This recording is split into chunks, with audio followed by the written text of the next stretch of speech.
Thanks so much for starting your day with us. I'm Morgan Donnelly. Now it's down to 10, but joining me is Senator Tim Kaine. You're about to meet two families who find themselves at the center of the medical marijuana debate, fighting against lawmakers and government agencies to change the medicine their children get. When do these toys get distributed? We know we want them to have them for the holidays. Right. HSV Samantha Galvez is live along Interstate 81, keeping an eye on those roads. Two tornadoes touched down side by side in Nebraska, causing massive amounts of damage. Jay Webb brings us the latest as teams begin to look at the damage this morning. Plus, this may be the time of year where your child might gain more weight. The effort by local gyms to help get your kids up and moving in a fun way.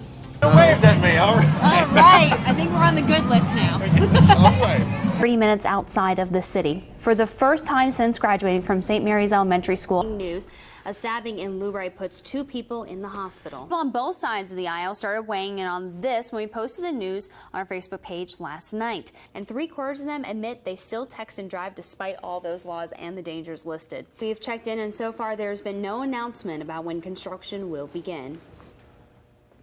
There is still time for you to be a good neighbor this holiday season. They can make credit cards, driver's license, even forge checks.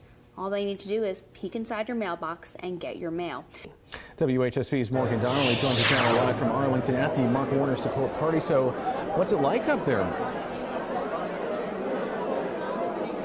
Well, you know, you would think with this race being so close that people here would be kind of quiet, staring at the TV, but as you can probably hear, plenty of music. Everyone is very loud here gathering. I'd say within the last 30 minutes, a lot more people have been trickling in. Now, of course, I was speaking to folks with the governor's office as well as the Warner campaign, many of them saying they were relying on Fairfax County. Of course, all the votes have now come in for Fairfax County. Those went to Warner, but as we mentioned earlier, we're still waiting on votes to come in even for Rockingham County as well as Virginia Beach, as mentioned, and Prince William County. So it's going to be interesting to see where some of those votes go. Of course, Democrats here saying they're not really worried. They expected a narrow margin, but no word yet if they were expecting it to come down this close. Now, we spoke with Governor Terry McAuliffe ahead of this close election coming here right now in Virginia, and he had the following to say about having Senator Mark Warner reelected to the United States Senate. We've seen $9 billion worth of cuts in the last 3 years, and in 2 years when full sequestration hits,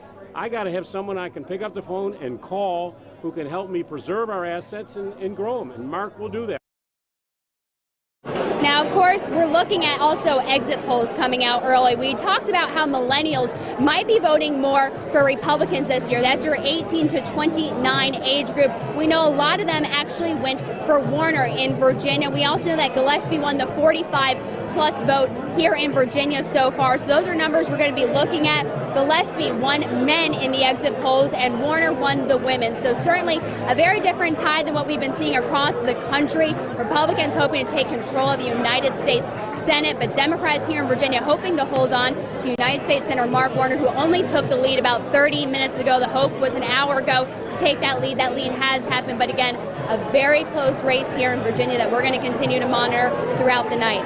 Live in Arlington, Morgan Donnelly, WHSV. Well, the lives of so many people changed after the September 11th attacks. In a story you'll only see on WHSV, Morgan Donnelly, she traveled to New York to share what it was like that day for many people living in and near New York City. That's right, Channing. Actually, 13 years ago, I lived in a small town called Manhasset, New York, which is about 30 minutes outside of the city. For the first time since graduating from St. Mary's Elementary School, I traveled back to share with you what September 11th means to me and my community. St. Mary's Elementary School in Manhasset, New York has changed a lot in 13 years.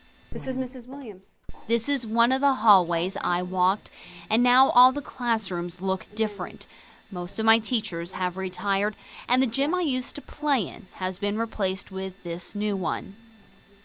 But the school started changing long before I left. It started at 8:46 on a Tuesday morning in September of 2001. It was a beautiful day with blue skies that quickly turned gray. This was my old classroom. Look at that. My homeroom teacher, Dr. Liz Robb, was standing at her classroom door when she got the news. The second plane had hit, and my mother was saying, the first plane, it might have been an accident, but the second plane, this is not good. Miles away, life came to a standstill. And this is really like our Pearl Harbor. This is really something I'm never going to forget. As for me, the day continued. I was in math class, and the biggest problem facing me was the one on the paper in front of me. But soon, the biggest problem for my classmates and me was the unknown. One of the mothers came to pick up her child, and she was crying and saying the tower fell. And I remember the secretary saying, "There's no way the tower could fall." Many of our parents worked in the city. My mother was one of them.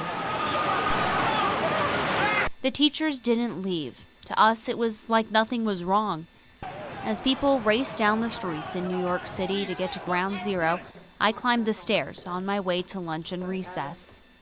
Around 1:30, though, the school and community I remember changed forever. Parents were coming up in droves to pick up their kids. And then Erin Murphy saying to me, "My daddy works at the World Trade Center. Do you think he's okay?" And I was like, it was the hardest question I ever had as a teacher. When I think of September 11th, I don't remember planes or the sound of a siren. I remember walking into the school gym with my teacher, Dr. Rob. And I just remember Dr. Chekia standing up saying, "2 planes have crashed in the World Trade Center. Don't tell the younger kids." But it was, these are who we've heard from, this is who we haven't. It was the hardest news to tell us and almost impossible for us to understand. To a 6th grader, a 7th grader, an 8th grader, how do you explain evil when it involves their parents? As an educator, that's way over my job requirement. 50 people from my town didn't come home that day. When did you find out your mom was okay? When I got home, the glass door was open. Do you remember the smell the next day? You just smelled jet fuel. Yeah, it was bad. And I remember, I think when we finally all came back to school, we didn't want to have lessons, and I put on John Lennon's Imagine. Yeah. And we played that, and we did artwork.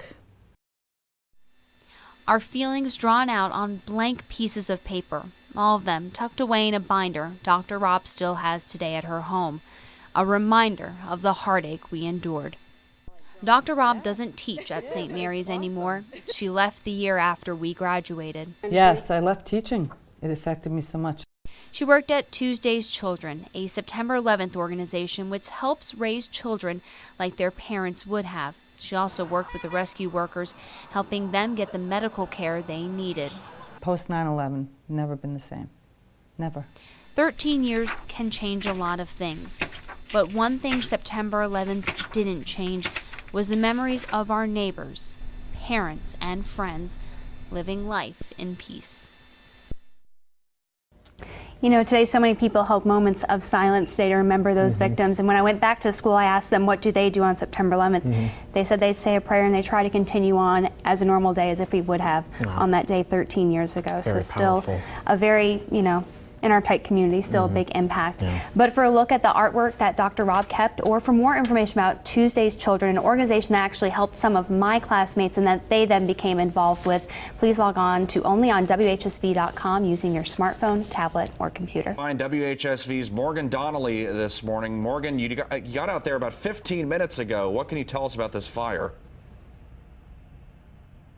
Hey guys, we're out here. As you can see, a lot of fire crews trying to tend to this house fire. You can see heavy smoke. We're still seeing some flames. Those are not completely out. When we first got here, you could see the flames shooting right out of the top of that house. You probably see a hole. Now, I did speak with someone with the Rockingham County Sheriff's Office. They tell me initially they thought someone might have been entrapped in this house. We have since learned in the last few minutes no one is inside the house. The family made it out okay. They believe about 5 people were in this home. All of those people did make it out alive. They have not transported anybody to the hospital, so good news there. But they are still trying to put this fire out. We asked them if they know what a cause is right now.